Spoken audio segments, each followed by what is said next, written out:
In the previous video, I went through the prep process for a 3-camera ISO record of a corporate podcast with a host and a guest.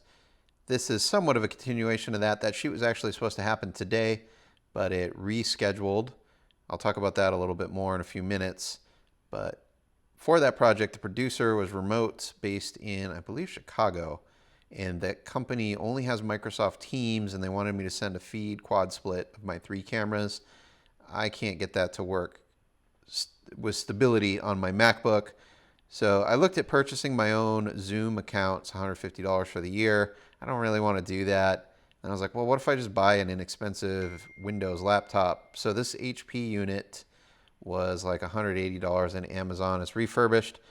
I went through a day of Windows updates on the thing, and now it won't log in. I'm in this cyclical loop where I get to log in, and then it pops that dialogue that I need to download an app or some nonsense. I watched some YouTube videos.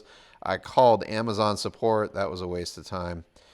So anyway, that's getting returned. But I also bought this kind of an impulse buy SDI to webcam on Amazon. It was under $100 US. And yeah, I thought I'd try that out with this HP laptop. It's got an SDI input and then an HDMI loop through. I actually wish it had a SDI loop through USB connector for the webcam side, and then an 1/8" headphone and I think a mic input.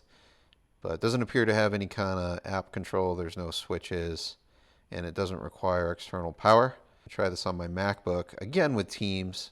So I get the Blackmagic quad split. Thanks for the comments on my previous video. Someone pointed me in the direction of the new Blackmagic ATEM switchers, have a webcam out, as well as the little 5" and 7" video assist monitor. So I think what I'm going to do is upgrade by another 5". So I ran the OS update on my MacBook, which then broke my Blackmagic Ultra Studio Mini, which requires drivers. It's a USB or SDI to Thunderbolt input card, capture card. And then I downloaded the new Blackmagic drivers, and the new drivers for some reason aren't sending audio into Zoom or OW. Did I try OBS? No, I don't think I tried OBS with that unit. So anyway, I kind of bricked my Blackmagic capture card, but that's all right. I needed to move on to these driverless webcam interfaces anyway.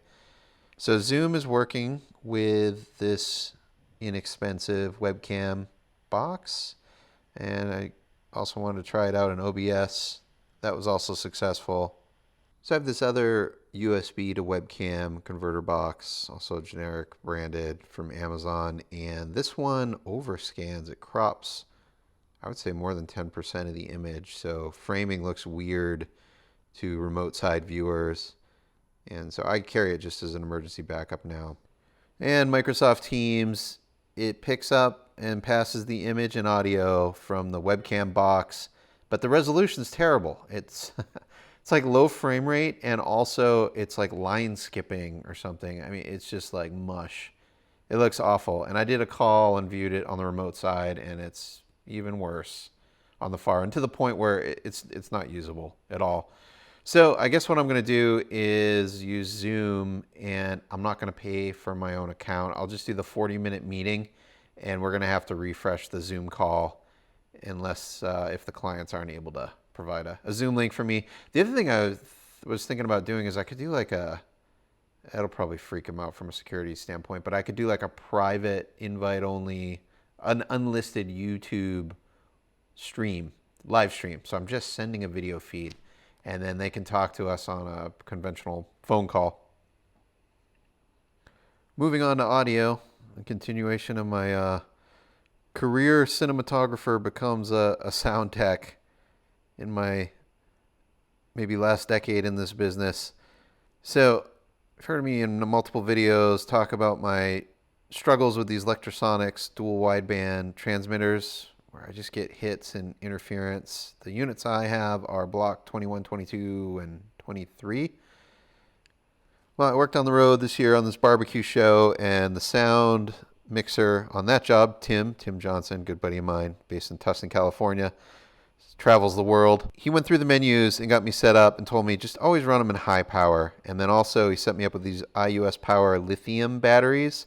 I was using the disposable lithiums, And these rechargeables, I haven't had any hit issues. They've been awesome, high power, and the voltage doesn't drop on them, they just die. So you have to kind of keep track of how long they've been powered and preemptively swap them out.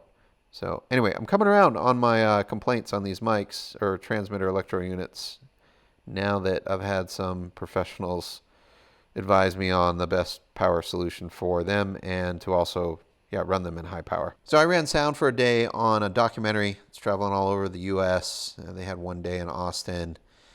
And I thought I was going to use my own media and then there'd be a DIT to do the offload, but producer handed me a Sound Devices card that belonged to production to record audio on, and this mix pre-mixer does not have 2 card slots to dual record. So I was a little nervous. I recorded to production's SD card and then gave that to them at the end of the day. They didn't back up on site. They went back to their hotel. I don't even know if they back up until they get back to New York. So anyway, I was super nervous. It's the only audio, and we were not feeding anything to cameras. There was, I think, an on-camera mic on one of the cameras, but they were just timecode locked. So at any rate, I have since figured out I can have a USB thumb drive in addition to the SD card, and then in the menu you can run a backup to the SD card. Okay, so first up, get the date and time code set up on the mixer, and then I've got 3 locket boxes, 2 jam, and a slate. I'm going to do this each shoot day, morning of, and probably again at lunchtime. I don't know, tell me in the comments below if you're more experienced than me with the sound stuff. Do you rejam all your lockets midday, or do you go all day and just do it each morning before you start up? And same with the Denicky slate.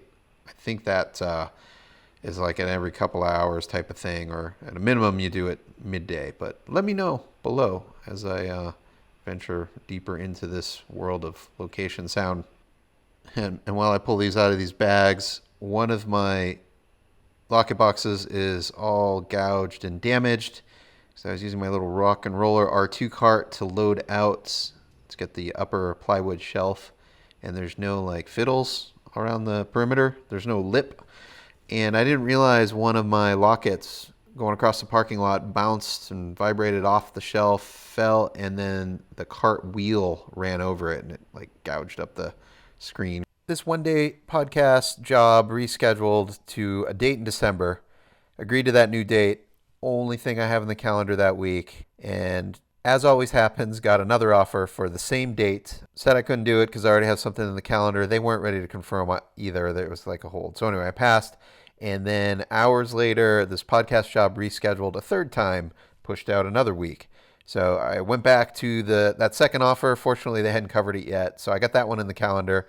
And then hopefully this podcast thing happens. But I don't know at this point. If it pushes 3 times, I kind of start losing confidence that it's going to happen.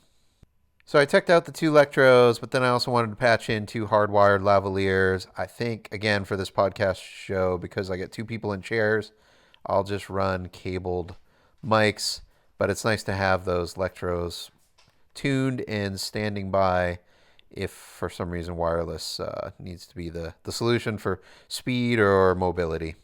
So I'm enjoying my time doing this location sound. You know, it's in an environment I'm very comfortable and familiar with, but in a new role with new technical challenges. And I find that the moments when I have a little downtime in camera, I've discovered now over in the sound chair, those can be some harrowing, stressful moments, you know, moments before roll, and you're dealing with cables, take numbers, file names, the stuff I don't know that's going to get me in trouble. So anyway, 9 minutes of rambling voiceover. I'm going to wrap it up here.